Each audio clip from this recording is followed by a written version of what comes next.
Today, by popular request, we're out here taking a look at the largest Mini that Mini has ever made, the all-new 2016 MINI Clubman, or as I like to call it, the Maxi Mini. The look is undoubtedly familiar, but this Mini is all new for this model year. This has actually grown a substantial amount over the previous generation Mini and is now closely related to the BMW X1 that we also see in America. If you think your eyes are deceiving you, don't worry, they're not. This is actually 5 inches wider than the outgoing model. Now, we're in the model with the base 1.5-liter turbocharged 3-cylinder engine. If you get the 4-cylinder turbo engine, then we have a hood scoop up here as well. We still have an interpretation of the Mini grille that we've seen in other Mini models, these large round headlamps, and a hood that of course opens without the headlamp. So when you open the hood up, this area right here opens, leaving the headlamp right there in place.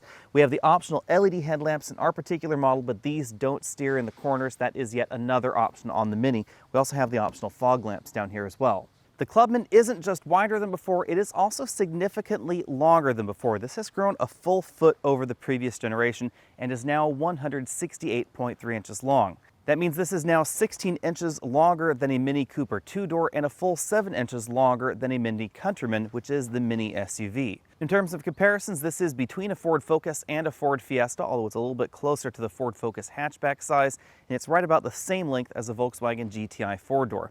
You'll notice we still have this very classic Mini square profile as we go towards the rear, although they have raised the belt line a little bit to give it sort of a narrower profile towards the back, although this is still very practical for hauling cargo. The increase in width is perhaps a little bit more obvious at the back where we have these much larger tail lamp modules. We still have this dual hatchback that actually opens to the side. So if I pull on this handle, you notice this actually opens towards me. It doesn't open up like a traditional hatchback.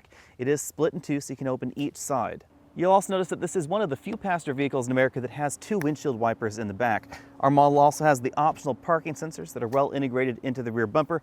And we have Clubman, Cooper, and Mini badging on the rear. In other world markets, a variety of different engines are offered in the Clubman, like we see in the rest of the Mini lineup, but in the United States there are just 2. Things start out with a 1.5-liter 3-cylinder turbocharged engine. It produces 134 horsepower and 162 pound-feet of torque. That is the engine that we're taking a look at right here. This engine is mated to 3 different transmissions. A 6-speed manual transmission is the default in all Mini models. You can option up into a 6-speed automatic in the front-wheel drive trim. We're also told to expect an available all-wheel drive option with an 8-speed automatic later this year. The next engine is the one you'll find in the S or the S all-wheel drive trim. That is a 2-liter 4-cylinder engine, very similar to what we see in the current generation BMW X1. It produces 189 horsepower and 207 pound-feet of torque. That engine is mated again to a 6-speed manual transmission by default or an 8-speed automatic transmission, whether you get front-wheel drive or all-wheel drive. If you're expecting Prius-like fuel economy out of your Mini Clubman, then you will be a little bit disappointed. The highest fuel economy is in the model that we are driving here with the 3-cylinder engine and the 6-speed automatic transmission. This averages 28 miles per gallon on the EPA combined cycle. From this angle, you can really see what I mentioned earlier about the front end of the vehicle. These headlamps are still in place, although the hood actually goes all the way around the headlamp itself. So when I pull down this hood, you'll notice there's actually a little bit of a hole right here in the hood, and that goes right around that headlamp. This may sound odd, but in many ways you can think of Mini as a brand that slots between premium and luxury. Mini does not claim to be a luxury brand in the same way that Mercedes and BMW claim to be luxury brands, but they're also a step above your average premium brand, something like Buick, for instance. As a result, you will still find manual seats in a wide variety of Mini models on the dealer lots. However, these seats adjust in a few other ways than we find in most compact or subcompact vehicles. We have an extending thigh cushion right here to help make the seat a little bit more comfortable, and the seat adjusts in a variety of different ways, also has a 2-way manual lumbar support. In addition to that, we have a tilt-telescopic steering column with a large range of motion. Power seats are available as an up-level option in the Mini, and I think that is an option that I would get. The Clubman may have grown for this generation, but a lot of that growth does not go to the rear seats. It actually goes to the cargo area back there. That means with this front seat adjusted for me at 6 feet tall, sitting right here behind myself, I have about 1 inch to 3/4 of an inch of legroom left there. Now our model does have the optional twin sunroofs in it, and that does reduce headroom, but my hair is barely brushing the ceiling. I could definitely sit upright in this back seat for a few hours or so. If I move over to the right side of the vehicle, this front seat was all the way back in its tracks. Notice I can't really fit back here that comfortably. My knees are definitely digging into the seat back. Now scooting over to the middle seat, we see the benefit of the 5 extra inches of width in this vehicle, because you can now put 3 adults in the back of the Mini Clubman and go away for lunch. They're going to be a little cozy, they're going to need to like each other a lot, but you could do this, and you couldn't do this quite as comfortably in the previous generation model. Our model has the standard 60-40 folding rear seat backs, but there is an available 40-20-40 folding rear seat back, which would be my seat back of preference. That would allow you to fold this center section separately from the outboard portions, allows you to put long items in the vehicle and still carry 4 passengers. You can't do that quite as easily in this version, of course, because if you fold down this 40% side to put long items in, they'll just hit this front seat back. While we're in the rear, I'll point out that the plastics quality in the rear doors is the same as the front doors, and that's one of the differentiators between this and your average mass market hatchback. In something like a Kia Soul or a Ford Focus hatchback or Ford Fiesta hatchback, the plastics quality would decrease as you go rearward, and that's not going on in this model. As I said, the back seats are not the main beneficiary of the stretch to the Clubman. It's actually the cargo area. If I open these twin doors, you'll notice they really just go to about parallel with the side of the vehicle. They don't really open any further than that. But in here, we now have more than double the storage we had in the last model. In addition to simply having more room, this cargo area is also more conveniently shaped. I have a 26-inch roller bag in here, I have a 24-inch roller bag, and you notice this 24-inch roller bag can actually be on its side. That means you can put a decent amount more luggage in the back of this vehicle than you could in the previous generation. You can actually fit 4 people's worth of luggage away if they're all allowed one 24-inch roller bag and a small amount of hand luggage. You can jam 4 people and their luggage for a weekend away in this car. Just couldn't do that in the previous generation. In addition to the storage space above this sturdy load floor, we actually have some additional space below the load floor. That's because we don't find a spare tire in the Mini. These are run flat tires, so we just have a little bag right here with a tow hook and a screwdriver in it. Each side of the cargo area does have a very deep storage well right there with a little cargo net to help hold things in, and we also have a 12-volt power outlet back here. Thanks to the size and the depth of the cargo area, in addition to these additional storage cubbies in the doors and on each side of the cargo area, I'm going to go ahead and give this 9 out of 10 points when it comes to our exclusive Trunk Comfort Index. Obviously, a larger cargo area would be nice, but this is surprisingly large and practical for the overall size of the vehicle. A handy design feature with this particular tailgate is the fact that the gas struts will actually completely open each side of the truck. Just press the button on the remote, one side will open, you press it again, and the other side opens. That does make it pretty easy to load large cargo in this vehicle if you have something in your hands. Taking a peek at the inside, you'll notice that our model does have the optional leather upholstery, but we don't have height adjustable seat belts in any model. Although the seats in our model are these very attractive quilted leather seats, as I said earlier, they are not powered in our trim. Those are available, but you do have to pay a decent amount extra. We still get an extending thigh cushion even in this manual seat, however. The door panels are cast from mainly soft touch plastics. We have a soft touch upper, center section right here that is blue in our particular model, and a soft touch armrest. You'll find harder plastics lower on the door like you do find in many luxury vehicles. We have a bottle holder up front and a large storage bin right next to that. You'll find a speaker right up here on the left side of your screen because we do have the up-level Harman Kardon sound system. A speaker right here in the door. This is also where you find the door handle and the door lock button. You can see that right there as part of the door handle. The ambient lighting that is part of the door handle changes based on the drive mode, along with the rest of the lighting in the cabin. The dashboard is a soft touch injection molded component. The majority of the trim you're seeing right here on the dashboard can be adjusted to your personal preferences as part of the purchasing process. It's one of the things that Mini likes to pride themselves on is the way you can customize your Mini. The air vents are easy to use, and they have this little knob here to open and close the vent. It moves with the vent as well to adjust it side by side. The glove compartment is one of the slot variety. We have a relatively small door, but we have a moderately sized glove compartment behind that. I was able to fit a small iPad inside, but not the larger varieties. The dashboard is dominated by this very large hump. You'll actually find an air vent right here above the infotainment and navigation display and an optional center speaker. Notice we have a Mini badge right there on the very center of the dashboard. The infotainment display in our particular model does have the optional navigation software, and you'll notice this is very similar to what we see in other BMW models. We have a hazard light button right up top, and we have a power volume knob right here in the middle, track forward, backward, mode, band, and then 6 different preset buttons that can be assigned to various features within this system. The ring around the infotainment display serves a variety of different functions. You can actually program it to act as a tachometer, as we see in our particular model. So if I rev it up, you'll notice this LED strip starts to light up. It also changes color based on what's going on with the vehicle. So if I change sport modes, it goes amber or red or green depending on the mode that you're in, and if the parking sensors in the vehicle activate, it will also flash in accordance with them. Moving down from there, our model has the dual zone climate control. You can adjust the fan speed while staying in the auto mode. This just allows you to adjust sort of the range that the fan speed is allowed to operate in. It's kind of a handy feature, but you can of course disable the auto mode and then control the fan speed manually as well. Below that you'll find the buttons for the heated seats, defogger, defroster, etc. right there across the bottom.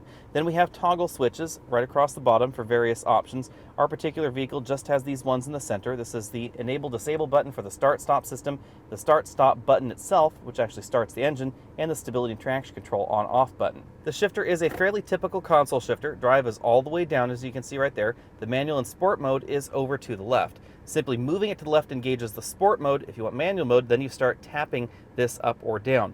We actually pull down towards the driver for the up, and then we push away from the driver for down. With the shifter in this position, you'll notice we have a small storage cubby right here without a lid, the USB and auxiliary input, which are not hidden away, and a 12-volt power port. We also have two large cup holders that we're easily able to accommodate large takeout drinks. However, as we see in a variety of other European vehicles, these cup holders are a little bit close to these climate controls, and they can bang on some of these controls if you do opt for one of those large takeout style sodas. In a ring around the shifter, we have the drive mode selector, so we move it over to the left for sport, or normal mode, depending on what mode you're in. Then we toggle over to the right for the other modes like normal and green, again, depending on the mode that you're in. And then we have the controller for the MINI infotainment system, which is essentially a mini version of BMW's iDrive. We have the same sort of controller we find in iDrive with finger writing recognition right up top, and then direct access buttons to the various system features, menu button in the middle, and a back and an option button. Between the front seats, we have a softly padded center armrest. This opens to reveal a two-tiered storage cubby. This section right here, you can easily fit a wallet in or a smartphone. There are certain docks available as well, and it will open to reveal a slightly larger storage cubby that's not quite as deep as you might think. That's because all-wheel drive is available in the Clubman, and that all-wheel drive system has to go somewhere, and it's right there under the center console. On the driver's side, we have a minimalist instrument cluster. We have a tachometer right over here on the left and a large central speedometer. The orange bars on the right side are the fuel gauge, and as you can see, we are nearly empty at this time. We also have a small color multifunction display in the center of the speedometer. It's controlled via a button on the turn signal stalk. It basically just cycles through a few limited readouts because most of what you would normally associate with this kind of display in the center console is actually provided to you via the large infotainment screen in the center of the dashboard. However, like we see with BMW models, it will also give you infotainment information like next track or your stations as you go searching through this system.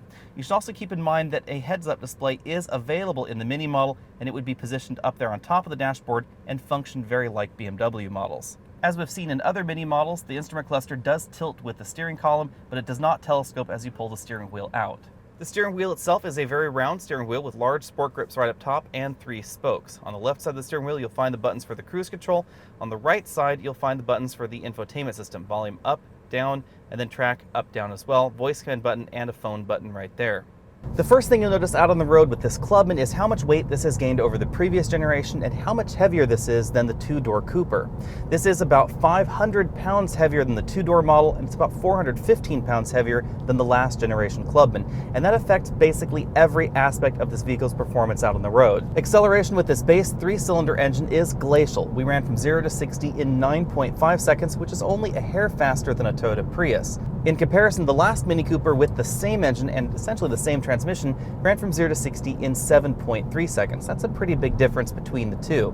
Thanks to the extremely broad torque curve that we get out of this turbocharged engine and the fact that all of the torque is available at a low 1200 RPM, this vehicle feels a little bit peppier than its 0 to 60 numbers would indicate, but when it actually comes time to beating that car on the freeway on-ramp, this is definitely going to lose to a wide variety of vehicles out there. Now, if you get the S trim, we do get a decent amount more power under the hood, but it's still not going to be quite as fast as your average V6 powered mid-size sedan. Some people seem confused about Mini's style of performance, and performance for Mini is not about 0 to 60 acceleration. It actually is more about handling and handling feel.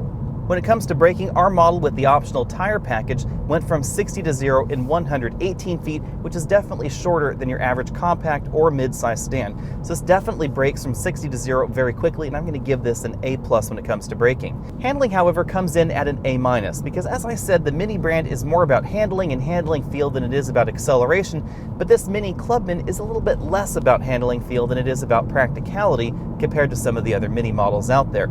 Again, the extra weight of this vehicle means it doesn't handle quite as well as the two-door Mini Cooper, or in my opinion, quite as well as the last generation Clubman either.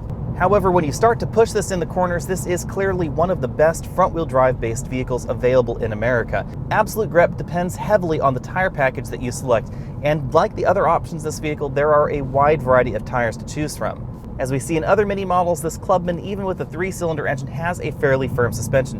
And that means that out on the road, this is not going to deliver a plush, highway cruising kind of ride that you'll find in some of the other options out there.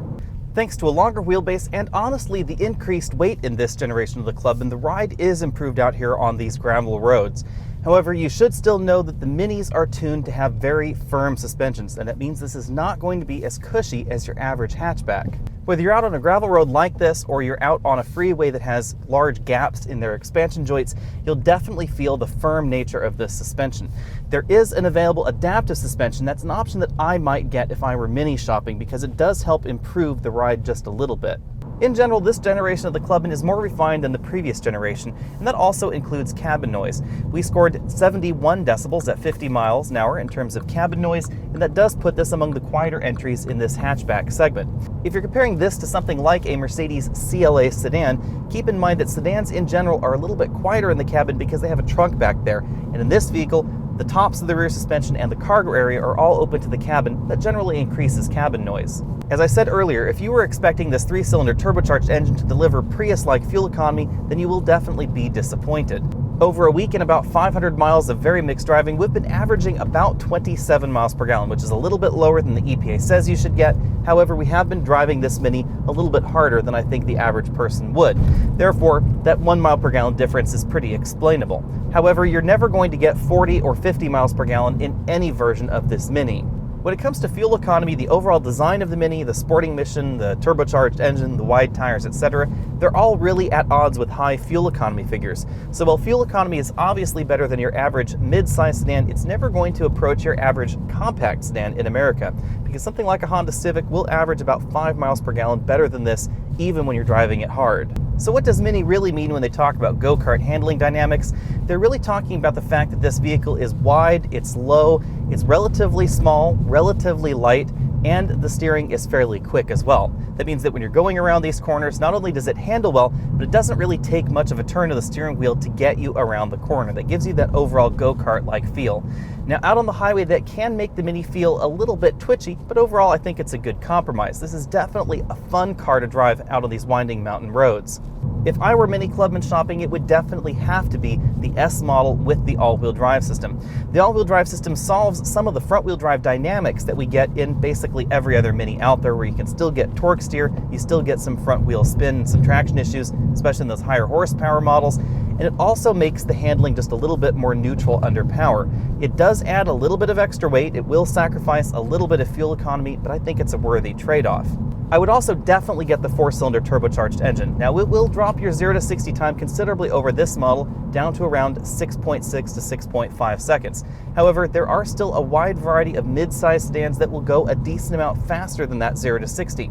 Something like a Nissan Altima with a 3.5-liter V6 will actually still be a full 1.5 seconds faster to 60 than the all-4 version of this Mini Clubman. The way the pricing works on Mini models is more similar to your average luxury brand than your average mass market brand like Honda or Toyota.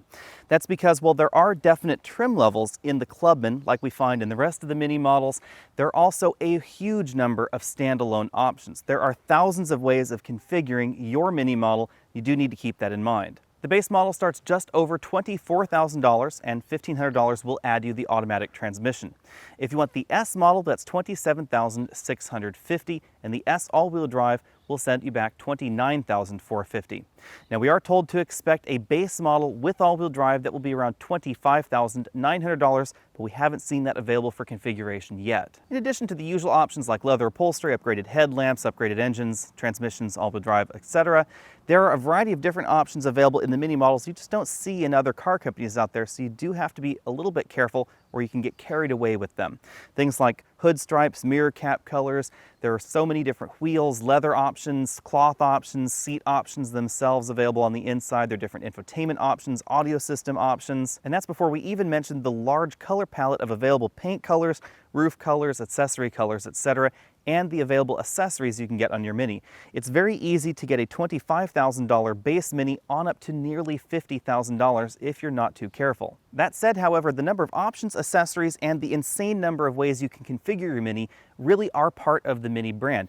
And that's what helps separate this from anything that you might consider a competitor. Now, some of you may be thinking that the A3 hatchback, the B-Class, and the BMW 2 Series are direct competitors to the MINI Clubman.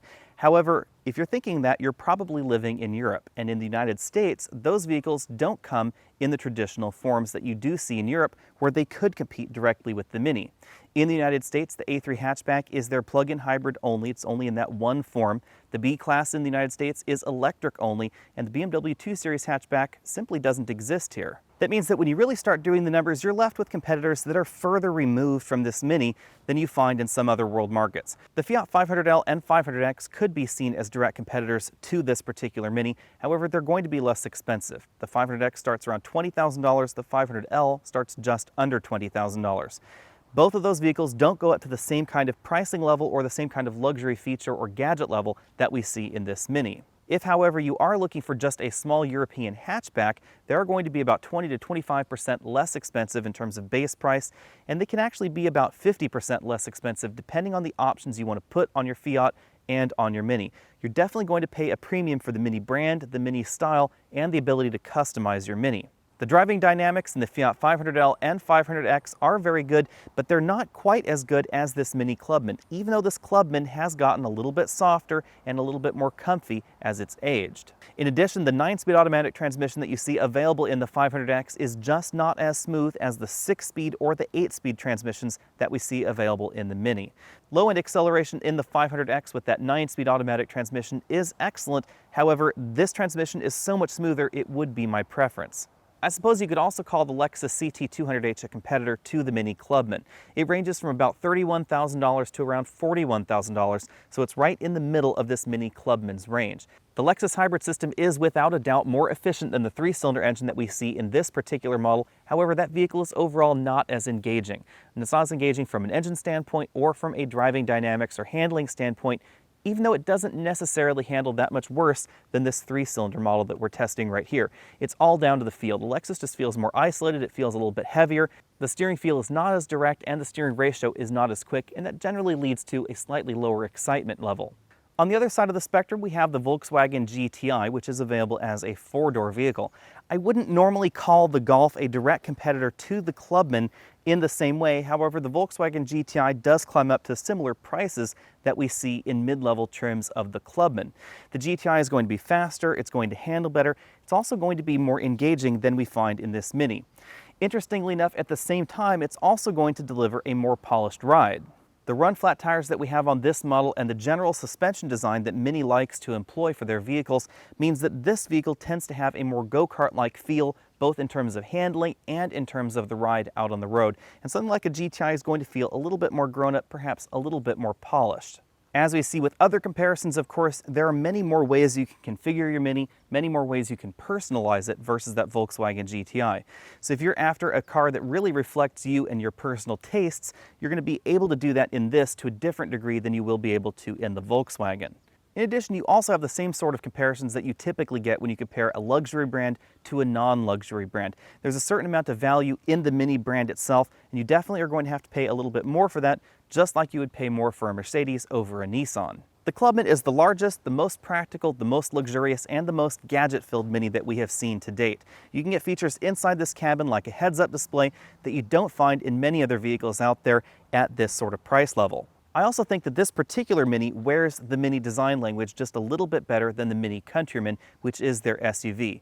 Now, the Countryman is actually going to be a decent amount shorter than this vehicle. It's not going to be as practical on the inside either. It will have a slightly taller ride height, so you can take your Countryman very mild off-roading. However, for most people that just want added snow traction or they want to be able to go to Tahoe without putting chains in their vehicle, this option with all-wheel drive will be just fine. In addition to not being quite as attractive in my eye, the Countryman is also a little bit older and uses older technology than we find in this vehicle. So we do get that 8-speed automatic transmission, which helps improve fuel economy and acceleration both. We also get the latest gadgets and gizmos on the inside that you don't find in many of the other MINI models. MINI's 2-door hatchback is just a little bit too mini for many Americans. However, this much larger MINI is definitely more American-sized and more suitable for many American families. This means that the MINI brand should appeal to a wider variety of people than it has in the past. If you're looking for something that's definitely a little bit more comfortable than your average compact sedan with a little bit more cargo room in the back and an awful lot more style, flair, and available options, you should put this on your shopping list. If, however, you were assuming that the Mini brand would come with miniaturized price tags, you may want to take a look at something like a 500X or 500L, because you're going to get a lot of the Euro style, a lot of the Euro funky going on. You won't get the same kind of features or functions that we find in this particular model, or the same kind of driving dynamics, but they are going to be considerably less expensive. I'll see you next week.